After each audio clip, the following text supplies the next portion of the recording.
I wanted to talk a little bit about our signature project, which is the Change the Kids, Change the Future project.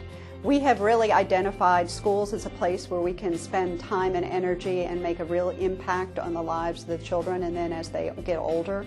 So we've partnered with Jefferson Parish School System. We've really identified schools as the place where we can make major changes to physical activity, nutrition, the entire concept of a school being a well place.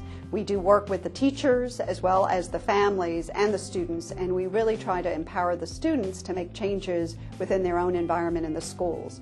And we've got great partners with that program. We have partners with the BeFit program with the Hornets, and we also have partners through a number of our other activities such as our mobile fitness unit. And that goes to the schools and brings the education that we have from our Elmwood Fitness Center into the schools themselves. These projects are a great example of how Ochsner can expand beyond the four walls of our health system and reach out and improve the health and wellness of our community.